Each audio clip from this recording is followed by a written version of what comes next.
Hello everybody, welcome back to my channel. Today we're doing a banana bread. First of all, I must admit I messed up the first time around. I mixed the flour with sugar at the same time, and that's why my bowl is looking all white. So I just had to start from scratch there. So what you'll need for this recipe is 2 cups of flour. I don't have the cup measurement, so I'm using half a cup, and with that I'm gonna put 4 half a cups in there to make up 2 cups of flour, and that's my 4th one. And then I'm just gonna put that to the side, and after I put that to the side, I'm just gonna quickly look for a teaspoon measurement. Where is it? Sorry guys, there we go, there it is. I'm gonna try to see if I can show you that. It's a bit blurry, but yeah, anyway, it's 5 mils. 1 teaspoon is 5 mils, in case you don't have anything that's saying teaspoon. So I'm gonna continue and put in a teaspoon of baking soda and a teaspoon of baking powder into the mix, and that is your dry ingredients together. Let's just close that up. I'm gonna oh sorry, I forgot the salt. Yes, there is the salt, also a teaspoon of salt, and I'm just gonna whisk that together. Is it whisking? Yeah, whatever. I'm just blending it together so that it's nicely distributed.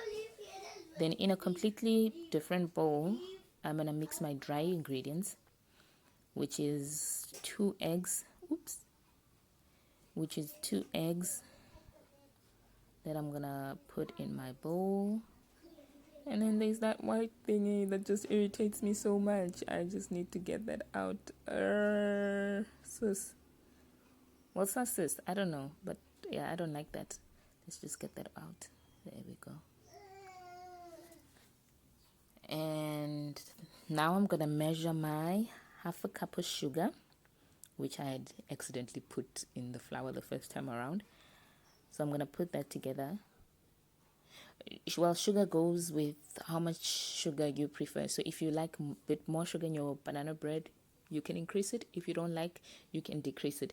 But the half a cup just gives you a nice balance of sugar. It's not sweet, it's not too sweet, it's not unsweet, it's just perfect. The recipe says you need to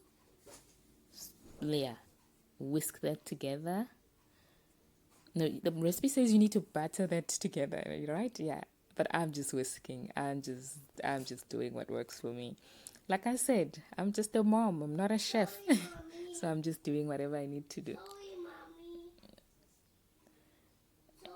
Okay, baby. And then I'm just gonna put in, I peeled 4 bananas. So I peeled 4 ripe bananas and I mashed them, and I'm gonna mix them in there. If you take note, I didn't completely blend them, I just mashed them. I don't know, for me the banana bread just got that rustic look, that rustic feel when it's mashed and not completely blended. But anyway, it's up to you. If you don't really like to see those little bits of banana pieces, completely blend it. It's all up to you. Now I'm gonna put half a cup of vegetable oil, whatever vegetable oil you've got in hand. I put that in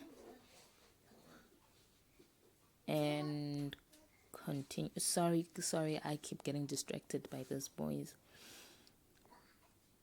And okay, just after the banana, I was supposed to put vanilla essence in there, a teaspoon as well, but unfortunately I don't have any on hand, so I'm just gonna skip that step. But if you've got vanilla, please put the vanilla. It smells so amazing in the oven. And after that, I put in a teaspoon of cinnamon as well. I bring back my dry ingredients so that I can mix them together with the wet ingredients. A moment of silence while I wash my hands. Okay, so yeah, bring your wet ingredients back and pour them in. Pour every little bit of it. Every little bit counts. Now you're just gonna nicely mix that together. You don't have to process it or whatever the word is. Sorry, English data disappears sometimes. So you're gonna mix that nicely together. There we go. Must be like nicely thickish, not too runny. I mean, if you're making cupcakes, I guess you could make it a bit runny. I don't know. It's all up to you. So I'm going to mix that in nicely and make sure everything is nicely distributed. I had previously greased and lined my pan with a baking sheet. I couldn't find the, what do you call this? The loaf tin. I couldn't find that, so I just went with the smallest cake pan, square cake pan that I've got. So obviously this is going to come out looking more like a cake than a loaf.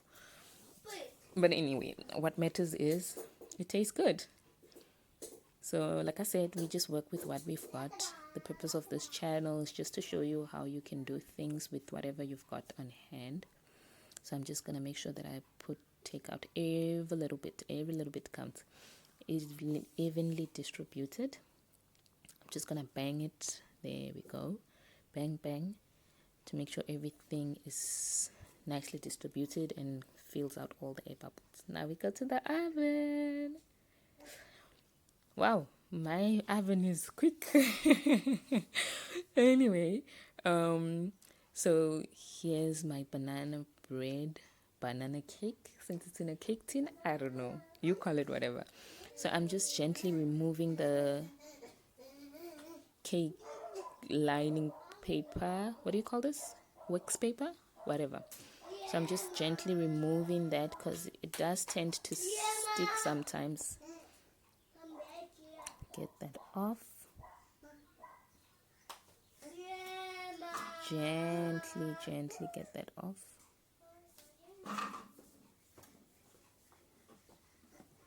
Oops. There we go. So I'm just going to get that off at the bottom as well, being careful to make sure that no pieces of paper are left on your cake, your loaf, your cake, whatever. So yeah, let's be careful because you don't want to rip it apart. So let's get that off.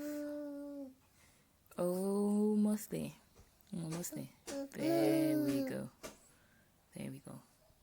Okay, so I'm gonna let that cool off on the rack. It's not completely cool. I was not patient enough, so there we go. I'm just gonna nicely slice it. Okay, just gonna cut that up nicely with my serrated knife.